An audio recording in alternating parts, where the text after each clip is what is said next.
Kali ini kita akan bahas sosok fenomenal di Jawa Barat, yaitu Kang Deddy Mulyadi yang akhir-akhir ini sempat viral ya, karena gebrakan beliau ketika menjadi pemimpin, yaitu Gubernur Jawa Barat. Dan tak kalah menarik juga yang akan kita bahas, yaitu gebrakan dari Wakil Gubernur Banten, yaitu Bapak Raden Ahmad Dimyati Natakusuma. Kita akan bahas satu-satu. Kita mulai bahas dari Kang Deddy Mulyadi ya. Setelah kemarin beliau membuat satu gebrakan yang luar biasa, karena basic beliau itu adalah seorang yang pecinta dan peduli akan lingkungan, sehingga kemarin ada pembangunan sarana hiburan yang berada di daerah puncak, yaitu Ibis Fantasi, dan beliau sangat berani sekali untuk membongkar tempat wisata tersebut ya, yang ada di puncak Bogor itu, karena ya memang untuk penghijauan juga gitu, bagus sekali sih. Dan itu menjadi pro dan kontra. Ada aja masyarakat yang suka dengan gebrakan beliau, dan pasti ada aja masyarakat yang tidak suka dengan tindakan beliau itu. Tapi intinya ya memang kalau menurut saya Kang Deddy ini sangat peduli sekali dengan lingkungan ya, terutama lingkungan penghijauan yang ada di daerah puncak Bogor, di gunung apa sih Bogor itu ya, Gunung Selamat atau gunung apa ya, Gunung Gede ya, Gunung Gede. Kalau di Banten hari ini lagi ramai yang dibincangkan itu adalah sosok Wakil Gubernur Banten, yaitu Bapak Ahmad Dimyati Natakusuma, yang mana belum 100 hari Pak Dimyati bekerja, beliau sudah membuat gebrakan dengan Bapak Gubernurnya, yaitu Bapak Andra Soni, dengan memberikan hadiah yang terbaik ya untuk warga Banten, yaitu pemutihan untuk pajak kendaraan roda 2 ataupun roda 4, yang mana memang Jawa Barat melakukan hal tersebut itu di awal ya. Yang kedua Banten barulah diikuti oleh provinsi yang lain, dan harapannya sih semoga seluruh provinsi yang ada di Indonesia dari Sabang sampai Merauke bisa mengikuti jejak Provinsi Jawa Barat dan juga Provinsi Banten. Itu sangat luar biasa sekali, meringankan beban masyarakat. Dan memang ketika saya speak up ya, dengan memang keterbatasan saya, kalau menurut saya itu sangat langkah yang sangat bagus sih gitu, daripada masyarakat tidak dibebaskan pajaknya yang sudah kelewat terus-terusan akumulasinya per tahun, akhirnya tidak ada pemasukan juga ke Pemprov gitu ya. Lebih baik dari 2025 ke bawah itu dihapuskan. Nah, jadi si pemilik kendaraan itu hanya wajib bayar pajak dari 2025 sampai 2026 dan juga seterusnya. Artinya memang bayar pajak untuk tahun ini gitu. Yang tahun-tahun ke belakang itu dihapuskan. Itu sangat luar biasa sekali. Bukan hanya itu aja, Pak Dimyati juga sering belusukan ke lapangan ya.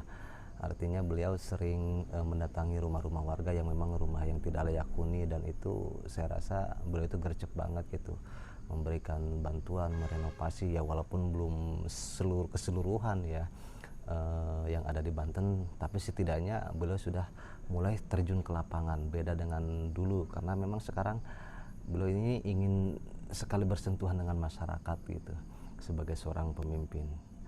Dan lagi yang sekarang yang lagi viral itu di TikTok, di YouTube itu tentang kasus seorang dokter kandung ya, yang melakukan hal yang tidak pantas gitu sebagai seorang dokter gitu, yang ada di daerah Garut, Jawa Barat. Dan alhamdulillah Bapak Gubernur Jawa Barat Kang Deddy Mulyadi sudah memberikan teguran, dan beliau sih inginnya dipecat ya gelar dokternya, dan juga ditutup prakteknya, karena itu memang sesuatu hal yang tidak pantas dilakukan oleh seorang dokter kepada seorang pasiennya gitu. Sangat miris sih. Dan memang intinya ya pemimpin saat ini tuh gercep banget, baik Jawa Barat ataupun Banten gitu, baik KDM Kang Deddy Mulyadi yang punya nama bekennya itu Bapak Aing dengan sekarang yang ada di Banten itu Pak Dimyati Natakusuma sebagai Wakil Gubernur Banten, yang sekarang nama bekennya itu menjadi Akang Aing. serupa tapi tak sama. Tapi intinya mereka berdua itu ingin mensejahterakan masyarakatnya, ingin mensejahterakan rakyatnya. Artinya mereka tidak hanya duduk manis di kantor gitu ya, menandatangan atau seperti apa. Mereka terjun langsung ke lapangan gitu dengan skill dan kemampuan pemimpin kita masing-masing. Dengan Kang Deddy Mulyadi seperti itu, dengan Pak Dimyati Natakusuma ya seperti ini. Intinya ya kedua sosok figur ini kalau menurut saya pribadi ya itu patut dijadikan contoh lah gitu. Sangat luar biasa sekali. Jauh perbedaannya itu 180 derajat ya antara Kang Deddy Mulyadi yang dulu ketika menjabat sebagai Bupati Purwakarta dan juga Akang Dim yang dulu menjabat sebagai Bupati di Kabupaten Pandeglang. Dengan sekarang konsep kepemimpinannya yang berbeda itu sangat luar biasa sekali. Jadi memang banyak sekali perubahan yang beliau lakukan di kepemimpinan beliau saat ini. Ya intinya kita sebagai warga Banten ataupun warga Jawa Barat harus ya bersyukurlah mempunyai seorang pemimpin yang memang peduli sekali akan warganya ya. Apalagi Kang Deddy terhadap lingkungan ataupun ya banyak lah di konten-konten beliau tuh di TikTok, di YouTube ya tentang sosial, tentang lingkungan alam. Dan juga Pak Dimyati yang sering sekarang belusukan ke lapangan gitu, mendatangi rumah-rumah warga, sosialisasi itu sangat luar biasa sekali. Artinya memang pemimpin itu bekerja gitu untuk masyarakat, untuk warganya, untuk rakyatnya.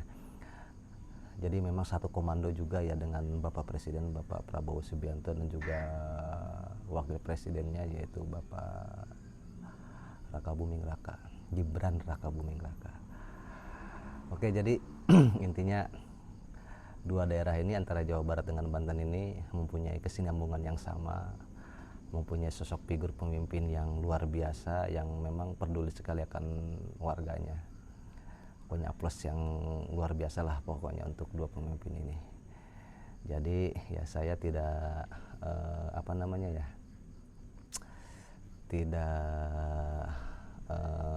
mencitrakan beliau sih, tapi memang ini menurut pendapat saya yang saya lihat di saat ini yang ramai diperbincangkan di media sosial masing-masing ya, baik di Jawa Barat ataupun di daerah Banten gitu. Keren banget lah. Kalau misalnya kita bayangkan nih, kalau misalnya dari Sabang sampai Merauke sosok pemimpinnya seperti ini, ya mungkin Indonesia akan jauh lebih maju lagi. Dan kita berdoa mudah-mudahan akan lahir juga sosok seperti Kang Deddy Mulyadi dan juga Akang Dimyati Natakusuma di daerah-daerah yang lain, di daerah Sumatera, Kalimantan, Sulawesi, Jawa, dan juga di daerah Papua. Ya kita doakan pokoknya pemimpin-pemimpin kita itu selalu amanah, sehat, dan yang pasti bekerja untuk rakyatnya. Jadi mungkin segini aja dulu ya pembahasan kita tentang dua sosok pemimpin yang luar biasa, yaitu Kang Deddy Mulyadi atau KDM dan juga Akang Dimyati Natakusuma atau KDN. Sebelumnya saya mohon maaf bila mana ada kekurangan, ada kesalahan dari tutur kata, dari penyampaian yang saya sampaikan. Ya saya hanya ingin berbicara aja sih gitu, akan kekaguman saya terhadap dua sosok pemimpin ini. Pokoknya luar biasa sekali. Jadi ini video ini no editing, no backsound itu langsung aja speak up seperti ini ya. Jadi mohon maaf bila mana kurang gitu ya dari penyajian yang saya sajikan di video ini. Oke, thanks for watching and see you next video. Wassalamualaikum warahmatullahi wabarakatuh.